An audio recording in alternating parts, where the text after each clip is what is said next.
Terceira questão. As formas estruturais dos compostos orgânicos revelam que o elemento químico carbono poderá efetuar 4 ligações simples com carbono do tipo sp3, 2 ligações simples em ligação dupla com carbono do tipo sp2, uma ligação simples e uma ligação tripla, aí você teria um carbono sp, ou então 2 ligações duplas também com carbono do tipo sp. Com relação aos tipos de átomo de carbono, marque a alternativa falsa.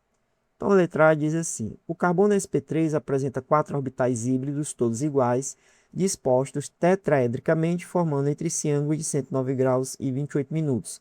São 4 ligações simples. Então, o que está sendo dito aqui na letra A é o seguinte: que se eu tiver um carbono híbrido sp3, ele tem 4 orbitais todos equivalentes. E de fato, ó, o carbono sp3 ele forma apenas ligações simples, tá?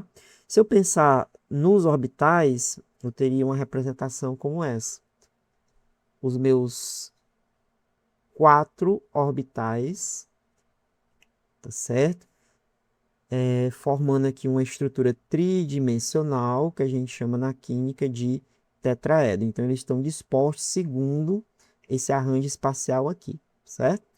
E aí, a letra A, tudo que ele falou aqui está correto. Inclusive, o ângulo que esses orbitais formam, ou seja, o ângulo aqui entre as ligações, de fato, não é 90 graus, é de 109 graus e 28 minutos. A gente pode, de repente, achar que é 90, porque está escrito na forma planificada. Mas se eu for representar o arranjo tridimensional, eu mudo inclusive a forma como desenho alguma dessas ligações. Então, esse ângulo, de fato, ele é de 109 graus e 28 minutos, tá? E isso aqui forma essa estrutura que é o tetraedro. Lembra muito uma piramidezinha, mas nós chamamos de tetraedro. Então, a letra A está correta, mas eu não quero a correta. Eu quero a falsa, tá bom? Então, vamos olhar aqui a letra B. Na letra B está dizendo que o carbono sp2 apresenta um orbital P que é puro e 3 orbitais híbridos dispostos trigonalmente, formando entre si um ângulo de 120 graus.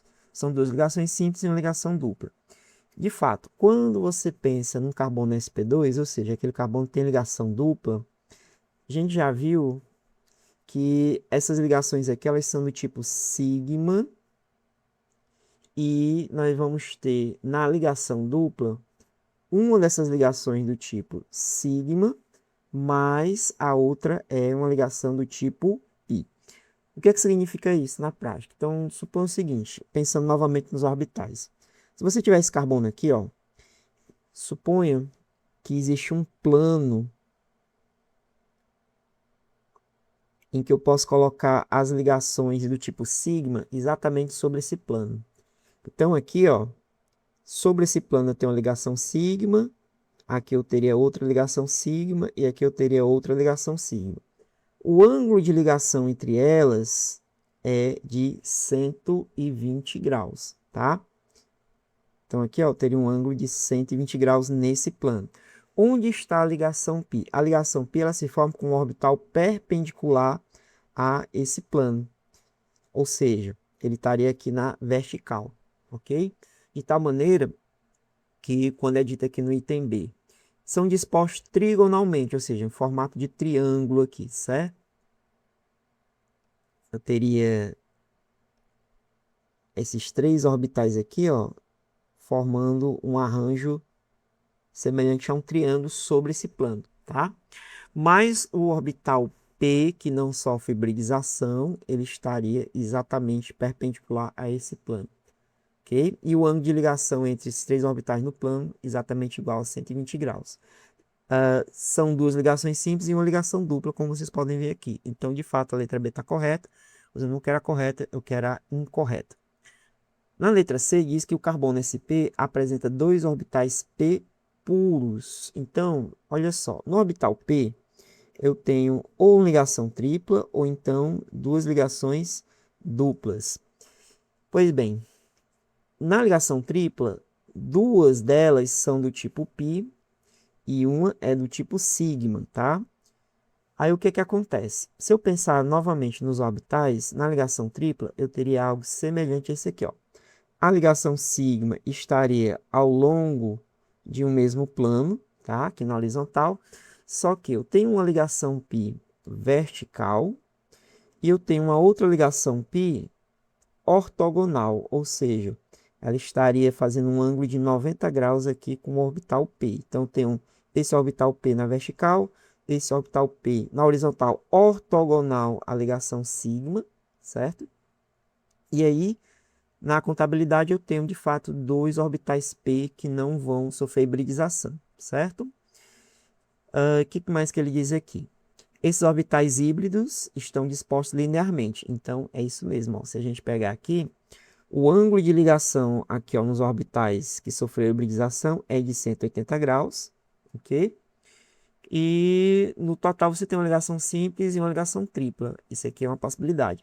Pode ser também duas duplas, né? E aí a ideia é exatamente a mesma. Eu tenho uma ligação π do lado esquerdo, outra aqui à direita, e também duas ligações do tipo sigma. Como é que seria, pensando novamente nos orbitais, se eu tivesse duas ligações duplas? Sigma, sigma. E nesse carbono eu também teria um orbital P na vertical e um outro orbital P aqui ortogonal a ele. Tá certo? Ou seja, é semelhante, tá? Por isso que o carbono, nesse caso, ele é classificado como sendo um carbono sp. Observe que a disposição dos orbitais é exatamente a mesma. Perfeito? Então, tá tudo correto aqui na letra C, que me leva, então, a marcar o entender, que é o que deve estar errado. Mas o que está errado no entender?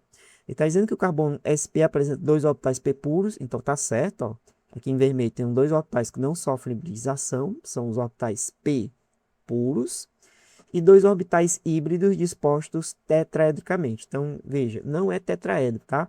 Quem forma tetraedro é carbono sp3, que tem os quatro orbitais equivalentes e formando apenas ligações simples. Aqui você tem saturação, então não teria como formar tetraedro. Resultado, letra D é a opção incorreta na terceira questão.